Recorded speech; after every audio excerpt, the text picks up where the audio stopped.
कि महाराष्ट्र की राजनीति में 105 विधायकों वाली 104 या 5 भारतीय जनता पार्टी के विधायक हैं। पूरी बारात इनके पास है, भोज खाने के लिए लाइन लग के बारात है इनके पास, लेकिन दूल्हा ये उधार का क्यों ला रहे हैं? कभी शिवसेना से तोड़ के, कभी एनसीपी से तोड़ के। सुनने में आ रहा है कि 11 अगस्त के पहले अगर डिस्क्वालिफिकेशन जो मैंडेटरी है कि होना ही होना है, कोई फैसला होना है स्पीकर के कोर्ट में, तो उसके लिए पहले से एक दूल्हा तैयार कर लिया गया, वो भी उधार का दूल्हा अजीत पवार। अपने हो अंदर सकता से है, दूल्हा निकालने की कुवत क्यों नहीं हो रही है बीजेपी की? हो सकता है कि उनको लग रहा है कि एकनाथ शिंदे अब बैगेज हो गए। आने वाले विधानसभा में यकीनन एकनाथ शिंदे की जगह यदि दादा लेते हैं तो फायदा थोड़ा बहुत हो सकता है, थोड़ा बहुत मैं कह रहा हूं, क्योंकि एकनाथ शिंदे जितने कमजोर है उतने कमजोर दादा नहीं है। हालांकि शरद पवार के सामने तो वो कमजोर है ही नहीं। एक मिनट, आप ये कहना चाहते हैं कि अजीत पवार के सामने पूरी महाराष्ट्र भाजपा में कोई नेता नहीं है उनके बरक्स, उनकी ताकत का? सवाल दिल्ली में बैठे दो गुजराती नहीं चाहते कि कोई मराठी मुख्यमंत्री बने वहां पे बीजेपी का।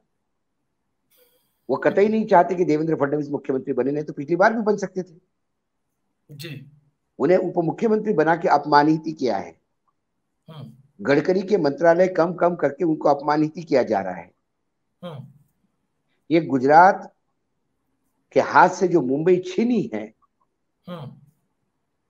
107 लोगों ने शहादत देके मुंबई महाराष्ट्र को जोड़ी है जी, इसका बदला अब 2014 में लगातार लिया जा रहा है। तो ये बदला लेने की नौबत यहां तक आ गई है कि अलग अलग पार्टियों को तोड़ के पूरी विधानसभा में ही सीएम और डिप्टी सीएम के चेयर को म्यूजिकल चेयर बना दिया गया। बदला देने का मतलब महाराष्ट्र का कोई बीजेपी का नेतृत्व उभरने नहीं देना, यह बदला है। लेकिन शरद पवार की पार्टी को तोड़ना ये 2024 का डर है। उन्हें 2024 में इतने डर गए वो कि उन्हें लगा कि हम 200 से नीचे आ जाएंगे। ऐसे में हम क्या कर सकते हैं? अच्छा, तो शरद पवार, नीतीश कुमार, ये जो लोग धुरा है विपक्ष की, इनके घर में घुस के इनको एंगेज कर दो जी। तो शरद पवार की पार्टी तोड़ो तो शरद पवार उसी में उलझे रहेंगे। नीतीश की पार्टी तोड़ दो तो नीतीश बिहार में उलझे रहेंगे। तो विपक्ष की यूनिटी करने का जो दिमाग में कीड़ा बनबना रहा है वो शांत हो जाएगा। ये सोच भाजपा का है। भाजपा का मैं कहने का मतलब वर्तमान भाजपा के नेतृत्व का है। लेकिन जो सोचते वैसा नहीं हो पा रहा है। वो बजरंग बली का नाम लेके चुनाव जीतना चाहते थे, वो नहीं हुआ। हिमाचल में गलियां और चाय पीने का और ये तमाम उदाहरण देके चुनाव जीत जाना चाहते थे, नहीं हुआ। राजस्थान, छत्तीसगढ़, मध्य प्रदेश में वो चेहरे नहीं चले। गोवा में वो चेहरा नहीं चला। तो आपको उधार के सिंदूर पे सरकारें बनानी पड़ी जी। तो ये सोचना हर एक का सोच होता है, वो सोच रहे होंगे। उनकी सोच उनकी जगह पे। लेकिन क्या एकनाथ शिंदे ने शिवसेना तोड़ने के एमएलए ले जाने की वजह से जनमानस में उद्धव ठाकरे का वजूद कम हुआ? क्या नहीं, वो बढ़ा। क्या अजित पवार को ले जाने से शरद पवार का वजूद कम होगा? क्या ये देखना है। नहीं, आप जो देखने की बात कर रहे हैं इससे दो सवाल निकल रहे हैं। और पहला सवाल मैं आपके सामने ये रखता हूं कि क्या शरद पवार की जो हसरत थी कि अपनी बेटी को एनसीपी में अपने सक्सेसर के तौर पर एस्टेब्लिश कर दिया जाए, अजीत पवार के एग्जिट के साथ जनता के बीच अजीत पवार की विलेन वाली छवि बनाने के साथ क्या सुप्रिया सुले को सक्सेसर बनाने का रास्ता बहुत आसानी से शरद पवार ने अपने लिए साफ कर लिया है?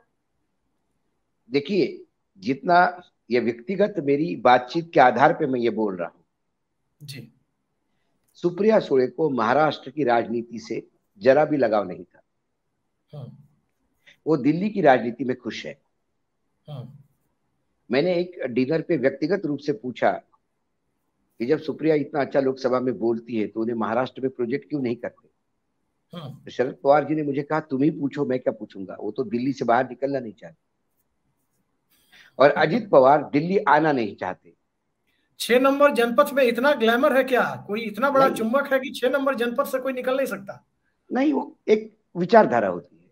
अजित पवार कतई दिल्ली में कंफर्टेबल महसूस नहीं करते। वो हमेशा, उनसे भी मेरी व्यक्तिगत बात हुई थी एक बार, उनने कहा कि दिल्ली ये मेरा पिंड नहीं है, मैं महाराष्ट्र में खुश हूँ, मैं महाराष्ट्र की राजनीति में ही खुश हूँ। तो ये तो तय था पहले से कि ये महाराष्ट्र की राजनीति में रहेंगे, ये रहेंगे। तो महाराष्ट्र की राजनीति में क्या लीडर ऑफ अपोजिशन छोटी पोजीशन थी? क्या एनसीपी शरद पवार के बाद सबसे बड़े ताकतवर नेता महाराष्ट्र में अजित पवार नहीं थे? क्या राष्ट्रीय कार्यकारी अध्यक्ष बनने के बाद भी सुप्रिया सुळे ने ये नहीं कहा था कि मेरी रिपोर्टिंग अजित दादा को होगी, अजित दादा जो कहेंगे वही होगा महाराष्ट्र में? ये सब कुछ होने के बाद ऐसा क्या हुआ कि सब अपने हाथ में होते हुए भी अजित पवार को एकाएक कमल के प्रति मोह हुआ?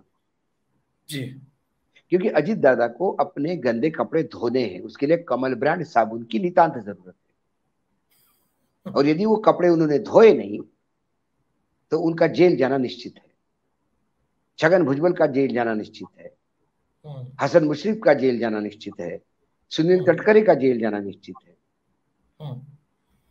आप जेल जाना निश्चित होने की बात कर रहे हैं। एक आज मैं आर्काइव सर्च कर रहा था सर, तो एक बड़ी रोचक जानकारी निकल के सामने आई। 1991, 32 साल पहले, बारामती के विधायक मैं विधायक कह रहा हूं, बारामती के विधायक शरद पवार केंद्र में रक्षा मंत्री बनते हैं, और बारामती के सांसद अजीत पवार राज्य सरकार में मंत्री बनते हैं, सुधाकर राव नाइक की सरकार में। लोगों को बड़ा अजीब लगा कि सांसद को बनना चाहिए दिल्ली में, विधायक को बनना चाहिए राज्य में, उल्टा कैसे हो रहा है। लेकिन कुछ दिनों के बाद दोनों अपनी सीट को रेसिप्रोकेट कर लेते हैं, दोनों अपनी अपनी सीट से इस्तीफा देकर, विधायक जी जो रक्षा मंत्री हैं वो लोकसभा लड़ लेते हैं, और सांसद जी जो राज्य सरकार में मंत्री हैं वो विधानसभा बारामती की लड़ लेते हैं। तो एक बोन होनी थी, एक इक्वेशन था, एक केमिस्ट्री थी चाचा भतीजे की। 32 सालों में गोदावरी में कितना पानी बह गया कि चाचा वाईबी चौहान सेंटर में और भतीजा बीकेसी में, वो कौन सा है, भुजबल नॉलेज सेंटर बीकेसी। मैं अभिषेक यही कह रहा था तुम्हें, तुम जो आर्काइव्स में देख के आए कि तब अजित पवार महाराष्ट्र में मंत्री बनने में ज्यादा इंटरेस्टेड थे, दिल्ली में नहीं। और शरद पवार दिल्ली की राजनीति करना चाहते थे। तो यही, इसी बात को तुम्हें बार बार कह रहा हूं। गोदावरी में पानी नहीं बहा, गोदावरी में पानी नहीं बहा, जांच एजेंसियों का चक्कर, जो जांच एजेंसियों का शनि इनके कुंडली में बैठ गया, उसकी शांति करने के लिए कमल का पूजन अनिवार्य है। तो कमल की पूजा करने बैठ गए जी। तो हो सकता है कि जैसे पिछले 80 घंटे की सरकार में आए और अपने खिलाफ सिंचाई घटन की सारी फाइलें क्लियर करवा के क्लीन चिट ले गए, अब कुछ महीनों में आपको ये जितने भी ईडी वीडी के केसेस इन सब के खिलाफ चल रहे हैं वो बंद होते हुए नजर आएंगे, और ये पाक साहब बाहर आएंगे जी। इसलिए ये गए, ये अपना पाप धोने के लिए गए। बीजेपी 2024 के डर से पार्टी तोड़ने के चक्कर में इनको साथ में ले आए जी। एकनाथ शिंदे जिनके वजह से ये सरकार में है, उनको विश्वास में तक नहीं लिया गया, और आज वो ठगा हुआ महसूस करते हैं। ये और होना भी चाहिए। भाजपा ने एकनाथ शिंदे के लिए सरकार नहीं तोड़ी थी जी। जो इतना पैसा खर्चा किया भाजपा ने जी। ये अपनी सरकार बनाने के लिए की थी, और अब अजित पवार को अपने साथ 2024 की सरकार सुनिश्चित करने के लिए किया है, क्योंकि उनको लगता है कि यदि महाविकास आघाड़ी को कमजोर किया जाए तो 48 सीटों में से 40 सीटें वो जीत सकते हैं, क्योंकि वर्तमान में जो स्थिति थी उसमें बीजेपी सिंगल 6 सीटों से भी जीतना मुश्किल था। आप 6 सीटों की बात कर रहे हैं। महाराष्ट्र में मैं जो देख रहा हूं, एक दो ही मास लीडर दिखाई दे रहे हैं, शरद पवार और उद्धव ठाकरे, जिनके पीछे जनता की सिंपैथी है। और एक तरफ 2 ये मास लीडर, एक तरफ 3 मुंशी या मैनेजर जो कहे, ये देवेंद्र फडणवीस, अजीत पवार और एकनाथ शिंदे। तो ये नेता बनाम मुंशी की लड़ाई में पलड़ा किसका भारी दिखता है? जनता के बीच, जनता की अदालत में नेता ही भारी होता है। हमने हमेशा देखा ऐसे कई राजनीतिक दलों से मुंशी टूट के बाहर आ गए। कई बार मुंशी गल्ला चुरा के दुकान का भाग जाता है। नहीं, गल्ला चुरा के भाग जाता तो पकड़ा भी जाता है। गल्ला चुरा के भागने से आपके पास पैसा आता है, बिजनेस नहीं आता। ओरिजिनल बिजनेस तो उसी के पास रहता है जिसकी दुकान है। तो आप ये 40 का गल्ला लेके भाग भी रहे हो तो ओरिजिनल दुकान उसके पास है, वो फिर 40 कमा लेगा जी। लेकिन इन 40 के भरोसे आप नई दुकान खोल पाओगे क्या, ये सवाल है। क्योंकि ग्राहक तो वही है, महाराष्ट्र का मतदाता, जिसका पुराने दुकान पे बहुत विश्वास है। बड़ी बात आप कह रहे हैं कि दुकान का भरोसा नहीं टूटा है, लेकिन जब दुकान का भरोसा नहीं टूटा है तो एक बात और चल रही है। पिछले दिनों एक शरद पवार ने बड़ा चर्चित बयान दिया था और देवेंद्र फडणवीस और शरद पवार के बीच जब एक वाक युद्ध चल रहा था कि देवेंद्र फडणवीस कह रहे थे कि शरद पवार बताएं कि क्या वो 80 घंटे की सरकार में उनकी सहमति नहीं थी। तब शरद पवार ने कहा था कि मैंने गुगली फेंकी थी, बैट्समैन विकेट देने के लिए खड़ा है तो भला हम क्यों ना विकेट लें। कहीं ऐसा तो नहीं कि अजीत दादा मुख्यमंत्री पद की शपथ ले ले और सब मुख्यमंत्री पद की शपथ लेने के बाद कहे कि मंत्रिमंडल अब हम बना रहे हैं और मंत्रिमंडल पर महाविकास आघाड़ी का लेवल लग जाए, भाजपा ही आउट हो जाए। दूसरी गुगली तो नहीं है। महाराष्ट्र की राजनीति में कल क्या होगा कुछ बता नहीं सकते क्योंकि यदि किसी मतदाता को आज मैं पूछूं कि तुमने वोट किसको दिया था तो उसको आधा घंटा लगता है ये सोचने में कि मैंने इसको बटन दबाया था, इसको वोट दिया था, तब ये वहां था, उसके बाद ये यहां गया, इसके बाद वो वहां गया, फिर वापस आके फिर वहां गया, तो अब वो है कहां। फिर वो हिसाब करने लगता है उल्टा सीधा। वो बोलता है साहब ये भूल भुलैया है, मुझे माफ कर दो। अच्छा ये बताइए कि लोकसभा चुनाव पहले होंगे या विधानसभा पहले होंगे या दोनों साथ में होंगे? साथ में होंगे। और जब साथ में चुनाव होंगे तो जनमत किधर जाता दिखता है? जनमत तो जननायकों के साथ जाएगा, मैनेजरों के साथ नहीं। महाराष्ट्र का इतिहास है, गद्दारों को साथ कभी नहीं दिया महाराष्ट्र। छत्रपति शिवाजी महाराज से लेके संभाजी महाराज से लेके वर्तमान स्थिति तक गद्दारों से नुकसान महाराष्ट्र का बहुत हुआ, भयावह नुकसान हुआ। गद्दारों के चलते हमने छत्रपति शिवाजी महाराज से भी शूरवीर संभाजी महाराज को खोया। लेकिन अंत में औरंगजेब ने जिन गद्दारों का साथ लेके छत्रपति संभाजी की हत्या की, उसके बाद मराठा साम्राज्य पूरी ताकत के साथ उभरा जी।